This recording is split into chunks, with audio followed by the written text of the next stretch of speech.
عمل درآمد نہیں کر سکے اور وہ 7 جو دعوے تھے وہ ان کی خامیوں میں تبدیل ہو گئے اور اس وجہ سے انہیں اپوزیشن کی طرف سے ٹف ٹائم بھی مل رہا ہے۔ وہ 7 نکات یہ ہیں، وہ 7 خامیاں یہ ہیں کہ عمران خان کرپٹ عناصر کے خلاف حتمی کارروائی نہیں کر سکے، لوٹی ہوئی دولت واپس نہیں لا سکے اور یہ عمران خان کی سب سے بڑی ناکامی ہے، ان کے بیانیے کی ناکامی ہے۔ دوسری جو بڑی بات ہے وہ یہ ہے کہ جہانگیر خان ترین اور علیم خان جیسے دوست عمران خان کو چھوڑ گئے تھی کہ عثمان بزدار کو تمام ناکامیوں کے باوجود انہوں نے وزیر اعلیٰ پنجاب برقرار رکھا اور اس حوالے سے ان کے اوپر مختلف حوالوں سے دباؤ آتا رہا، لیکن وہ مسلسل اس دباؤ کو نظر انداز کرتے رہے، جس کی وجہ سے آج چودھری برادران بھی ان کے ساتھ فاصلے پر ہیں، آج جہانگیر خان ترین بھی ان سے فاصلے پہ ہیں اور علیم خان بھی ان سے فاصلے پر ہیں اور اپوزیشن کے زیادہ قریب ہو چکے ہیں۔ جو چوتھا معاملہ ہے، جو چوتھی خامی ہے، وہ یہ ہے کہ عمران خان سابق ادوار میں یہ کہتے رہے کہ اگر کپتان ٹھیک ہو اور ٹیم کمزور ہو تو اس کے باوجود کامیابی جو ہے وہ اسے کوئی روک نہیں سکتا اور ٹیم کامیاب ہو جاتی ہے، لیکن عمران خان صاحب کی دور حکومت میں گورننس انتہائی بری رہی ہے اور بڑے بڑے سانحات ہو گئے، لیکن اس کے باوجود کوئی تدارک نہیں ہوا۔ اور اگر 5ویں ناکامی کی بات کی جائے تو وہ تھی کہ وہ کہتے رہے کہ میں کسی کو NRO نہیں دوں گا، لیکن انہیں میاں نواز شریف کو صحت کی بنیاد پر NRO دینا پڑا، جس کی وجہ سے میاں نواز شریف پاکستان سے باہر گئے اور اس کے بعد پھر انہوں نے عمران خان اور اسٹیبلشمنٹ کے خلاف اپنے نیریٹو کو آگے بڑھایا اور جلسوں میں سخت زبان تک استعمال کی۔ چھٹی جو عمران خان اور پاکستان تحریک انصاف کی خامی تھی وہ یہ تھی کہ یہ حکومت مہنگائی اور بے روزگاری کو کنٹرول کرنے میں بری طرح ناکام رہی ہے اور عوام تک سستی اشیاء پہنچانے میں کوئی کردار ادا نہیں کر سکی۔ عمران خان جس بھی چیز کا نوٹس لیتے رہے اس کی قیمتیں آسمان سے باتیں کرتی رہی اور ایک بڑا بحران پیدا ہوتا رہا۔ ادویات کا بحران پیدا ہوا، ادویات کم ہو گئیں، ادویات کی قیمتیں بڑھ گئیں اور 7ویں اور بڑی ناکامی تھی آٹے اور چینی کا بحران اس ملک میں پیدا ہونا جو کہ خود زرعی ملک ہے، جہاں پر گندم وافر مقدار میں پیدا ہوتی ہے، جہاں پر گنا وافر مقدار میں کاشت ہوتا ہے اور اس کے ساتھ ساتھ صرف یہاں پر بات نہیں رکی بلکہ توانائی بحران نے بھی جنم لیا اور اس وجہ سے تیل کی قیمتوں میں بھی اتنا شدید اضافہ ہوا اور اس وقت ہوا جب عالمی منڈی میں تیل کی قیمتیں کم ہو رہی تھیں لیکن پاکستان میں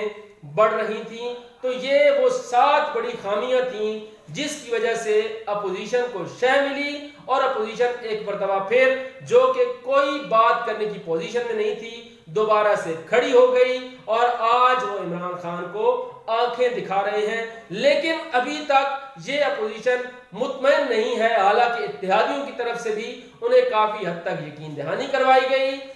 پاکستان تحریک انصاف کے بہت سے ارکان منظر عام پر آ چکے ہیں، جن میں نور عالم خان ہیں، جن میں نصرت پٹھان ہیں، جن میں دیگر بہت سے ارکان قومی اسمبلی ہیں جنہوں نے واضح طور پر کہہ دیا ہے کہ وہ تحریک عدم اعتماد میں حکومت کا ساتھ نہیں دیں گے، لیکن اس کے باوجود ابھی تک اپوزیشن مطمئن نہیں ہے۔ لیکن اس تمام صورتحال کے باوجود عمران خان مطمئن ہے۔ ان کے اطمینان کی بنیادی وجہ کیا ہے وہ بھی آپ سے ڈسکس کرتے ہیں اور وہ بھی 7 نکات ہیں۔ اس سے پہلے کہ میں وہ 7 نکات بتاؤں، ناظرین اگر آپ نے ابھی تک میرا چینل سبسکرائب نہیں کیا تو اسے سبسکرائب کیجئے اور اپنی رائے کا اظہار ضرور کیجئے۔ وہ جو 7 نکات ہیں ان میں سب سے پہلا نکتہ وہ ہے کہ عمران خان صاحب نے بطور وزیر اعظم اقوام متحدہ میں ایک شاندار تقریر کی تھی اور اس کی وجہ سے نہ صرف بین الاقوامی دنیا میں انہیں پذیرائی حاصل ہوئی بلکہ اسلامی ممالک اور خصوصاً پاکستان میں ان کے اس خطاب کو بہت سراہا گیا تھا اور ایک بڑی کامیابی سے تعبیر کیا جا رہا تھا۔ دوسرا جو بڑا اقدام تھا وہ تھا ٹرمپ کے ساتھ ملاقات، ٹرمپ کو مطمئن کرنا اور ان کے ساتھ 2 ٹوک الفاظ میں گفتگو کرنا۔ کسی بھی پاکستانی وزیر اعظم کا ذوالفقار علی بھٹو کے بعد پہلی مرتبہ اس انداز میں گفتگو کرنا، اس نے بھی پاکستانیوں کے دل میں گھر کر لیا اور اس وجہ سے بھی وزیر اعظم عمران خان کو بڑی پذیرائی ملی تھی۔ اور اس کے بعد پھر امریکہ کی طرف سے یہ کہا گیا تھا کہ ہم کشمیر میں بطور ثالث کردار ادا کرنے کے لیے تیار ہیں، جس کے بعد عمران خان جب پاکستان واپس آئے تھے تو انہوں نے کہا تھا کہ انہوں نے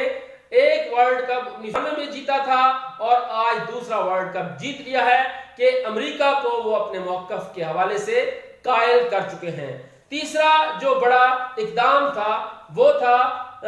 دورہ سعودی عرب اور دورہ ایران، جس میں عمران خان نے جرأت مندی کے ساتھ نہ صرف اپنی خامیوں کا تذکرہ کیا تھا بلکہ یہ بھی بتایا تھا کہ اگر یہ دو ممالک آپس میں بیٹھ جائیں تو امت مسلمہ کے بہت سے مسائل حل ہو سکتے ہیں، اور پاکستان کی ہی کوششیں تھیں کہ ایران اور سعودی عرب کے درمیان بغداد کے ذریعے مصالحت کا، مشاورت کا ایک سلسلہ شروع ہوا جو ابھی تک جاری ہے۔ اور چوتھی جو بڑی خوبی اور کامیابی اس حکومت کی تھی وہ تھی OIC کانفرنس۔ 3 سال بعد پہلی مرتبہ پاکستان ایک مرتبہ پھر اسلامی ممالک کی میزبانی کر رہا ہے، اور اس کا کریڈٹ بھی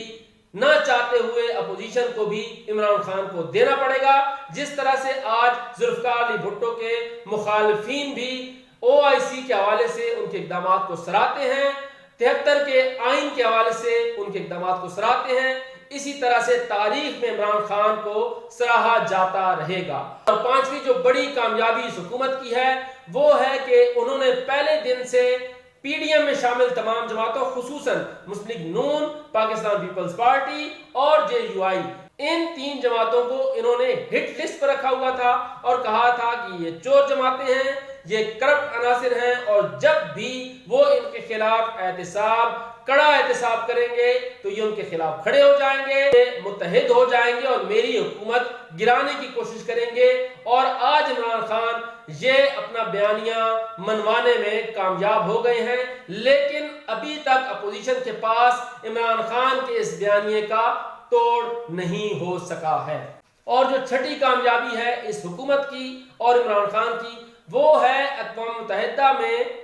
اسلامو فوبیا کے خلاف قرارداد منظور کروانا۔ 15 مارچ کو اسلامو فوبیا کے حوالے سے منایا جائے گا یہ دن، اور انسداد اسلامو فوبیا کے حوالے سے اس دن کو مختص کیا جائے گا،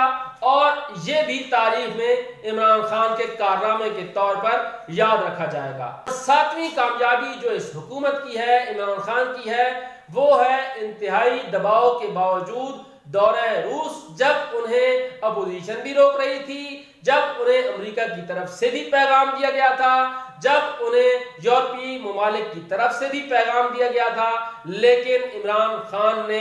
اپنے اس دورے کو مختصر کیا اور نہ ہی اس دورے کو ملتوی کیا، بلکہ انہوں نے وہ دورہ کیا اور یہ کہا کہ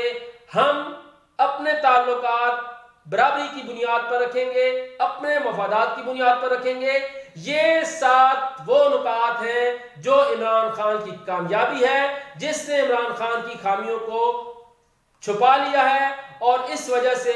آج بھی عوام عمران خان کے ساتھ کھڑی ہو گئی ہے۔ اور اس وقت جو صورتحال ہے، گراؤنڈ کی صورتحال ہے، میں نے مختلف لوگوں سے جانا ہے جن میں فیلڈ